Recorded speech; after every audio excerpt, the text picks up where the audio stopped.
I came home early on a Thursday and heard water running upstairs. I opened the bathroom door and saw my wife of 18 years in the tub with her sister's husband. I set my wedding ring down on the marble counter and quietly locked the front door. I didn't shout. I didn't throw anything. At 45, you don't have the energy for those big movie scenes. You just stand there looking at two people you thought you knew, and you feel something inside you crack like a foundation settling on soft ground. Lisa screamed when she saw me, grabbing for a towel. Brad just stared, eyes wide, his face red from the hot water and sheer stupidity. I closed the door without a word, walked downstairs, set my ring on the kitchen granite next to my company phone, and slid the deadbolt on the front door. Then I picked up my phone and called his wife. "Kelly," I said when she answered, "it's Austin. You need to come over now. You need to see this yourself." That was the moment my old life ended. But to really understand how I got there, you'd have to start a few hours earlier in the same kitchen on what looked like an ordinary Thursday in Matthews, North Carolina. My name is Austin Crawford. I've lived in Charlotte my whole life. I'm 45 years old, regional sales director for Apex Industrial Equipment. Until that day, I thought I was just another married guy riding out the middle stretch of life. Mortgage payments, quarterly reports, maybe grandkids someday if we were lucky. That Thursday morning started the way most mornings did in our house on Waverly Creek Drive. The alarm went off at 6 bar. I rolled out of bed, joints popping from yesterday's gym session, pulled on my khakis and a polo shirt, and followed the smell of coffee downstairs. Lisa was at the kitchen island in her scrubs, drinking coffee from her medical office mug. WPMC Family Practice was printed on the side in blue letters. The local news was playing on the mounted TV, some anchor talking about construction delays on I-85. "Morning," I said, pouring myself a cup from our Keurig. She didn't look up from her phone. "Morning." That was us lately. 18 years of marriage boiled down to shared traffic reports and efficient scheduling. No big fights, but no real connection either. I sat across from her at the island and added cream to my cup. "You working late today?" "Half day," she said. I told Kelly I'd help her plan Emma's birthday party. Brad's supposed to come by later to look at that bathroom faucet upstairs. She smiled when she said his name. It was quick, but I noticed. The kind of smile I hadn't seen pointed at me in a long time. "Faucet in the master?" I asked. "Yeah, it's been dripping for weeks. You keep saying you'll call someone, and then you don't." There wasn't any real bite in her voice, just that familiar, tired edge I'd gotten used to. "I can call Rodriguez Plumbing this weekend," I said. "Brad's already offered to take a look. He's good with his hands, you know." "Fixed. Kelly's garbage disposal last month." She took a sip of coffee. "It's fine, Austin. Don't worry about it." I should have paid attention to that smile. Brad Harper wasn't just Kelly's husband anymore. He'd become one of Charlotte's top real estate agents, his face plastered on bus benches across South Charlotte. "Your home is my priority," with that perfect smile. He was the kind of guy who wore expensive suits to church and always picked up the check at dinner. Women trusted him to find their dream homes. Men trusted him to negotiate the best deals. And apparently, my wife trusted him with a whole lot more than real estate advice. I remember looking at Lisa across that island and thinking how different she looked from the girl I married at First Presbyterian. Back then, she had long blonde hair and a laugh that made everyone turn around. 18 years later, her hair was shorter, highlighted, more sophisticated. She still looked good, just distant. By 7:30, I was in my company F-150, heading toward my first client meeting in Huntersville. Same route as always, up Providence Road, past the strip malls that used to be farmland. I've been with Apex Industrial for 12 years, working my way up from sales rep to regional director. $78,000 a year plus bonuses, company truck, health insurance. Good middle-class living. We live comfortable in Matthews. Our neighborhood, Waverly Creek, is one of those planned communities where every lawn looks perfect. Houses start at $275,000. Ours cost $285,000 when we bought it in 2019, probably worth $320,000 now. Not mansion money, but solid success. Around 11 steers, everything changed. My biggest client, Matthews Manufacturing, called to reschedule our equipment demo. "Sorry, Austin," the plant manager said. "Our delivery got pushed back. Equipment supplier had a truck breakdown in Greensboro. Can we move this to Friday?" I checked my calendar, confirmed the reschedule, and suddenly had the rest of my day free. No point driving back to the office just to sit in meetings. I swung by Harris Teeter, picked up ingredients for Lisa's favorite pasta salad, the one with sun-dried tomatoes and expensive feta cheese. Figured I'd surprise her, maybe we could have lunch together for once. Charlotte looked gray and humid as I drove home, the kind of October afternoon where the air conditioning runs constantly. The radio played classic rock, same songs I'd been hearing since high school. When I turned into Waverly Creek, the neighborhood was quiet, like always. HOA-approved lawns, luxury sedans, kids' bicycles stored in 3-car garages. I pulled into our driveway, killed the engine, and sat there for a second. Colonial style, red brick with white columns, the kind of place that screams successful American family. Inside, the house was quiet except for central air humming. I set the grocery bag on the granite countertop. The TV was still on, some cooking show playing. I called out, "Lisa!" No. Answer. That's when I heard it, water running upstairs. Not the steady drip we'd been complaining about, but the fuller sound of the tub filling up, and under it, something else. A muffled laugh, a man's voice, her voice softer than it had been all morning. I stood there with my hand on the cool granite, and something cold slid through me. Not a flash of hot anger, just a cold line running straight down my spine like ice water. I walked to the bottom of the stairs, every step on the hardwood sounding too loud. The house we'd bought because Lisa fell in love with the open floor plan and afternoon light. The door to the master bathroom was half closed. Light spilled out across the bedroom carpet. I think I knew right then. I think some part of me had known for months. The sudden interest in yoga classes, the way she started dressing up for lunch with Kelly, the new lingerie I discovered by accident, tags still on. My hand didn't shake when I reached for the doorknob. I opened the door. Steam rolled out first, warm and smelling like Lisa's expensive bath oils. Then the picture came into focus. Lisa in our oversized soaking tub, shoulders bare, eyes wide with shock, and right beside her, knees sticking up out of the water, was Brad Harper, clutching at a washcloth like it could save his reputation. For a heartbeat, nobody moved. The only sound was the faucet still running, filling the tub that was already too full. "Austin!" she gasped, grabbing for the edge. "What are you doing home?" Her voice was different, higher, panicked. Not the tired, efficient voice I'd heard that morning. Brad's face went red above the waterline. "This isn't... Austin, man, this isn't what..." He was struggling to find words, this guy who made his living talking people into the biggest purchases of their lives. I looked at them for maybe 3 seconds. That was all I needed. I didn't shout. I didn't throw anything. I just reached over, turned off the faucet, and said quietly, "Don't go anywhere." Then I closed the door, walked downstairs, and set my wedding ring on the kitchen counter. Platinum band, $1,200, 18 years ago. 18 years condensed into a circle of metal. I slipped my phone from my pocket and stared at it before I could make myself dial. Everything inside me had gone still, like the moment before a thunderstorm breaks. I tapped Kelly's number. She answered on the second ring, cheerful at first. "Hey, Austin, what's up?" "Kelly," I said. My voice didn't sound like mine. "You need to come over right now." There was a pause. I could hear her moving around, probably in her classroom at Matthews Elementary. "What's wrong? Is Lisa okay?" "You need to see this yourself," I said. "And Kelly? You might want to bring Patricia Wells." Kelly had mentioned Patricia before, the family attorney who'd handled her divorce from Emma's father years ago, helped with the mortgage refinance when Brad's business took off. "I'm coming," Kelly said. Her voice changed, lower, sharper. "I'll call Patricia on the way." I hung up and stood in the middle of the kitchen. The cooking show droned on about chicken and herbs. The house smelled like coffee and expensive bath oil drifting down from upstairs. I walked to the living room and sat down in my leather recliner, the one I'd bought for my 40th birthday. I folded my hands and waited. No pacing, no texting, just thinking about how a man could live with someone for nearly 2 decades and not see the road they were driving down. Maybe the signs were there. The way she smiled when she talked about Brad. The sudden care with makeup and clothes. But you never want to believe you've been played for a fool. 20 minutes later, tires crunched in our driveway. 2 cars, Kelly's Honda and a silver Mercedes. The front door burst open and Kelly's voice cut through the house. "Where is she?" I stood up.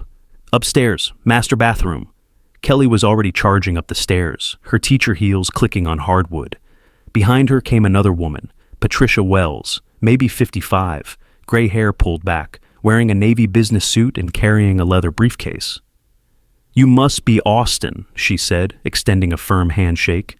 Kelly called from her car. She said there was a situation requiring documentation. Patricia's eyes were sharp, calculating. The kind of lawyer who'd seen every domestic disaster.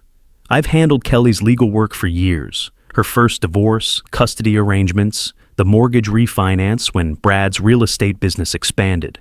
I know exactly what kind of man he's supposed to be. Upstairs, the shouting had begun. We followed the sound and found Kelly pointing at Brad, still in the tub, now wrapped in one of our monogrammed towels. Lisa had pulled on her bathrobe and was crying. "How long?" Kelly screamed at Brad. "How long have you been making a fool of me?" "It's not..." "Kelly, sweetheart, this isn't..." Brad stammered. Lisa tried to jump in. "This isn't what anyone thinks." Patricia spoke over everyone, calm as a judge. Nobody say another word.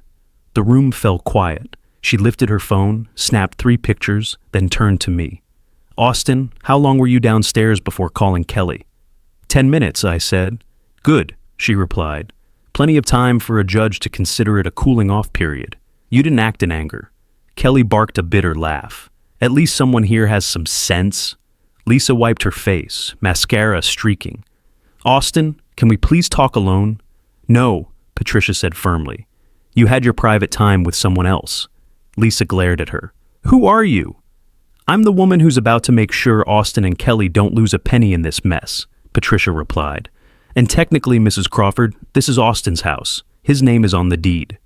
That's when Brad made his next brilliant move. He reached for his phone on the counter and tried to sneak a text. Kelly snatched it before he could unlock it. "Oh, look," she said, scrolling through the screen. "He's got a whole folder labeled L." She shoved the phone into my hands. There it was, not just today, but months of evidence. Photos of them together at restaurants I'd never been to, text messages planning their meetings, even hotel receipts from February. Valentine's weekend, when Lisa told me she was going to a medical conference in Raleigh, Brad had documented everything like some perverted scrapbook. The Hotel Charlotte downtown, $280 a night. Dinner at the Capitol Grill, $150 for 2. A weekend at the Ballantine Resort, $450. All charged to credit cards I'd been paying without question. I looked at the screen, looked at Brad, and something inside me wanted to laugh. "Brad," I said quietly, "you realize you're a real estate agent, right? You understand documentation?" "Austin, man, I can explain." "You documented your own adultery," I continued. "It's like a burglar taking selfies in someone's house." Patricia took the phone from me, scrolled through it professionally, then looked up with something approaching delight. "Mr. Crawford, this man has just handed us the most airtight adultery case I've seen in 20 years. She turned to Kelly. "Did you know about any of these charges?" Kelly shook her head. "He told me the hotels were for real estate conferences, said the Capitol Grill was client dinners. I even helped him write them off on our taxes." Patricia made notes in her leather notebook. "Tax fraud, that's federal." Lisa stepped forward, hands clasped. "Austin, please don't do this. We can fix it. We can go to counseling. I made a mistake." Kelly spun on her. "A mistake? You've been planning romantic getaways with my husband for 8 months. Patricia looked up from Brad's phone. "Speaking of planning, look at this text from March." She read aloud. "Can't wait for our weekend at the beach house. Emma's with her dad, so we'll have the whole time to ourselves." Patricia looked at Kelly. "Your beach house in Emerald Isle? The one you inherited from your grandmother?" Kelly's face went white. "They used my grandmother's house?" "Multiple times," Patricia said, scrolling through more messages. "Brad even gave Lisa the security code." I felt something shift inside me then. Not anger, not sadness, just clarity. This wasn't some spontaneous affair that got out of hand. This was calculated, planned, a systematic betrayal that had been going on while I worked overtime to pay for Lisa's yoga classes. I looked at Lisa, really looked at her, and all I saw was calculation, decisions she'd made long before this day. "I'm leaving," I said. "You won't hear from me tonight." She tried to reach for me, but I stepped back. "Austin, wait." "No," I said. 18 years, Lisa. 18 years, and this is what you chose. Downstairs, I grabbed my keys and wallet. As I walked toward the front door, I heard Kelly's voice echoing through the house like thunder. Brad Harper, you've been cheating on me with my sister in my dead grandmother's house. I drove to Buffalo Wild Wings on Johnston Road, ordered a beer and wings, sat at the bar watching SportsCenter. For the first time in months, I didn't feel completely lost. I felt like a man who'd finally stopped pretending everything was fine. The next morning, I woke up in a Hampton Inn off I-77. Clean sheets, decent coffee, no one asking me to fix things I didn't break. My phone showed 6 missed calls from Lisa, 4 texts from Brad, all unread, and 1 message from Kelly. Austin, call me when you're awake. Patricia found more evidence. You need to see this. I checked out and headed to my buddy Jim Rodriguez's auto repair shop on Central Avenue. Jim and I had worked together years ago. When he started his own business, I'd sent him referrals. Now he owned 3 locations. When I walked into his shop, Jim took one look at my face and said, "You need a place to stay." "Yeah," I said. "You can use the apartment above the main bay. Don't worry about rent right now." The apartment was small but clean. 1 bedroom, kitchenette, bathroom with good water pressure. Around noon, Kelly called. "Hey, Austin, are you somewhere safe?" "I'm fine. Jim's place." "Good. Patricia and I did more digging after you left. We found bank records, credit card statements, email trails. You need to meet us at Panera on Providence Road." The Panera smelled like bread and coffee. Kelly was sitting near the back, hands wrapped around a teacher mug. Patricia was across from her, tapping a pen against a thick stack of papers. They looked up when I approached. Patricia motioned for me to sit. "Austin, we have developments." "More bad news?" I asked. "Depends on your perspective," Patricia replied. "For them, it's catastrophic." She slid a bank statement toward me. My name, Lisa's forged signature on withdrawal slips. "This is from your Wells Fargo savings. Lisa's been making systematic withdrawals, $25,000 total." I scanned the documents. "Where'd the money go?" Patricia flipped pages. "Cashier's checks made out to BH Properties LLC. That's Brad's investment company." Kelly leaned forward. "They bought a condo together, Myrtle Beach, already closed last month." "They bought property together?" "Gets better," Patricia said. "Down payment came from your savings. Monthly payments, auto draft from Lisa's checking. But here's the kicker. She listed you as co-borrower on the mortgage application." "She what?" "Identity theft, federal crime." She opened another folder. "And there's this. A resignation letter from WPMC Family Practice dated 2 weeks future. Lisa's signature, effective November 1st. She was planning to quit and move to the beach? "Along with Brad," Kelly said. "He filed paperwork to transfer his real estate license to Myrtle Beach." I sat back, letting their planning sink in. This wasn't middle-aged crisis. This was methodical reconstruction involving stealing from me and abandoning Kelly. "There's one more thing," Patricia said. "Emma's birthday party is tomorrow. Everyone who matters will be there. Family, neighbors, Brad's colleagues, parents from Emma's school." Kelly cracked her knuckles. "We show up with documentation." "You want to destroy his reputation publicly?" I asked. "I want to show the truth publicly," Patricia corrected.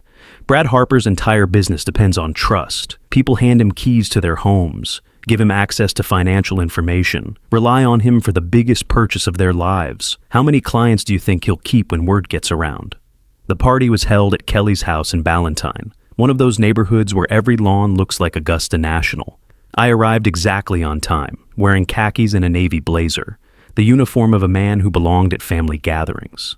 When I walked through the front door, the living room was full of kids playing video games, parents balancing paper plates, the familiar chaos of a suburban birthday party. Lisa was in the kitchen, helping arrange cupcakes on a Disney princess tray. When she saw me, her face went pale. Brad was on the back deck, grilling hot dogs and trying to look like stepfather of the year. The moment he spotted me through the sliding glass door, his confident realtor smile cracked like cheap paint. I didn't approach either of them. I simply walked to the living room, found an empty chair, and sat down like a man who had every right to be there. And I did. This was my family too, or had been for 18 years. Patricia arrived 20 minutes later, carrying her briefcase and wearing the kind of smile that made experienced divorce attorneys nervous.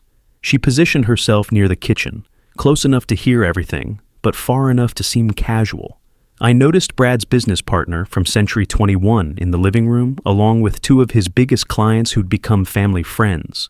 The school principal was there, several teachers from Emma's grade, neighbors from Kelly's street. Perfect audience. When Kelly called everyone together to sing Happy Birthday to Emma, the room gathered around the dining table. 50-plus people, including Lisa's parents, Brad's business associates, neighbors, and parents from Emma's school. As the song ended and Emma blew out her 10 candles, Patricia cleared her throat. "Before we have cake," she said, voice carrying easily across the crowded room, "Kelly and Austin have something they'd like everyone to know." The room fell quiet. Lisa turned toward us, eyes narrowing. "Kelly, what is this?" Kelly didn't answer. Instead, she held up a stack of papers. "This," she announced, "is what my husband and my sister have been doing for the past 8 months." The first page was a bank statement showing the stolen money. The second was Brad's phone displaying the photo folder he'd been stupid enough to save. A collective gasp filled the room. Someone dropped a plastic cup. Lisa lunged toward Patricia. "Give me those!" But Patricia stepped aside smoothly, and the next page came out. Hotel receipts, credit card charges, text messages planning their escape to Myrtle Beach. Then came the property deed showing the condo purchase with stolen money, the forged mortgage documents, the resignation letter. Brad made a strangled sound from the deck. "Kelly, please." "Oh, shut up," Kelly snapped. "You've said enough." I sat quietly, watching each piece of evidence come to light. Lisa's mother put her hand over her mouth. Brad's business partner was taking notes on his phone, probably calculating how this would affect their agency. And then came the moment I'll remember for the rest of my life. Brad panicked, not quietly, not gracefully. He panicked like a man who'd suddenly realized his entire career was collapsing in front of 50 witnesses. He lunged forward from the deck, trying to grab the papers from Patricia's hands, forgetting that he was standing next to Kelly's outdoor dining set. His foot caught the edge of the glass table. The table tilted. A bowl of punch went flying, and Brad Harper, Charlotte's former Realtor of the Year, went down like a demolished building, right into Kelly's swimming pool, fully clothed, papers fluttering around him like confetti. The splash soaked 5 people. Emma started crying, not understanding why her party had turned into chaos. Lisa's mother said, loud enough for everyone to hear, "Well, I never." The backyard erupted, not in cheers, not in boos, just the raw, stunned noise of truth breaking open like a water balloon. Brad surfaced, sputtering, his expensive suit dripping, his perfect hair plastered to his skull. Someone's phone was out, recording everything. This would be on social media within an hour. Lisa began to sob. "Austin, you didn't have to humiliate me in front of everyone." I stood up slowly and looked at her, really looked at her, for what I knew would be the last time. "Lisa," I said quietly, "I didn't humiliate you. You humiliated yourself the day you forgot what 18 years meant." The room went silent, completely silent. Even Emma stopped crying. Then, like punctuation at the end of a very long sentence, Patricia stepped forward and handed Lisa a manila envelope. "Mrs. Crawford," she said, "you'll want to read those. Divorce papers, criminal charges for identity theft and mortgage fraud will follow." Brad's business partner was already walking toward the exit, phone pressed to his ear, probably calling the agency's damage control team. 2 of Brad's biggest clients followed him out, shaking their heads. The school principal gave Kelly a sympathetic nod before gathering her family to leave. I didn't wait for the rest. I didn't need to. I walked calmly through Kelly's house, out the front door, and into the Carolina evening. The air smelled like barbecue and fresh-cut grass. For the first time in 18 years, I felt like I could breathe all the way down to the bottom of my lungs. 3 months later, the divorce was finalized. Lisa moved to an apartment near her parents, her medical office job barely covering her legal fees. Brad's real estate career imploded. No one in Charlotte wanted an agent who'd stolen from his own family. He ended up selling insurance in Gastonia, making 1/3 of what he used to earn. Kelly kept the house, got full custody of Emma, and started dating a nice teacher from her school. I stayed in Jim's apartment for 6 months, then bought a smaller place near downtown Charlotte, closer to work, easier to maintain, and no memories of betrayal in every room. The funny thing about starting over at 45 is that you discover muscles you forgot you had. Not physical muscles, emotional ones. The ability to cook for yourself again without feeling like you're playing house. The capacity to make decisions based purely on what you want, not what keeps the peace. The strength to look in the mirror and like the man looking back. I spent the first month in that apartment above Jim's shop, learning to be alone without being lonely. Some nights I'd sit by the window watching Central Avenue traffic, eating takeout from whatever place caught my eye. Thai food on Tuesday, barbecue on Friday, pizza when I didn't feel like making choices. Simple pleasures that felt revolutionary after 18 years of negotiated dinners. Jim and I started having coffee most mornings before the shop opened. He'd been divorced twice, so he understood the weird relief that comes with admitting your life wasn't working. "You know what the best part is?" he said one morning, steam rising from his mug. "You get to figure out who Austin Crawford really is when nobody else's opinion matters." He was right. For the first time since college, I could make plans without checking with anyone. I started going to Hornets games again, something Lisa had always found boring. Bought a motorcycle, a used Harley that made Jim shake his head and mutter about midlife crises. But it wasn't a crisis. It was freedom with a throttle and leather seats. The legal proceedings moved faster than I expected. Patricia was ruthless in the best possible way, documenting everything with the precision of a surgeon and the instincts of a street fighter. Brad and Lisa's attorneys kept trying to negotiate, looking for ways to minimize the damage. But when you've documented your own crimes in text messages and photos, there's not much room for interpretation. Brad faced federal charges for the mortgage fraud, state charges for identity theft, and civil suits from 3 clients who discovered he'd been using their escrow accounts to fund his personal expenses. His real estate license was permanently revoked. The Charlotte Observer ran a story about it under the headline, "Local Realtor's Affair Leads to Federal Charges." His bus. Bench ads disappeared within a week. Lisa got off easier legally, but paid a different price. The medical practice where she worked decided they couldn't afford the negative publicity and let her go during her probation period. Charlotte's a big city, but the professional community is smaller than you'd think. Word gets around. She ended up taking a job in Gastonia, 45 minutes away, making $20,000 less than before. But the real consequences weren't financial or legal. They were social. In neighborhoods like ours, reputation is currency. Brad and Lisa had spent years building trust, attending church functions, volunteering for school events, hosting barbecues. All of that evaporated overnight. People stopped returning calls, invitations dried up, friendly waves became awkward nods. Kelly handled it better than anyone expected. Teachers are tougher than they look, and she'd been through a divorce before. Emma took it hardest initially, confused about why her stepdad suddenly wasn't around, and why some of her friends' parents acted weird at school pickup. But kids adapt faster than adults. Within 6 months, Emma was calling Kelly's new boyfriend Mr. Andy, and seemed genuinely happier. I moved out of Jim's apartment after Christmas into a 2-bedroom condo in South End, walking distance to Panthers games, 20 minutes to work. No HOA telling me what color I could paint my door.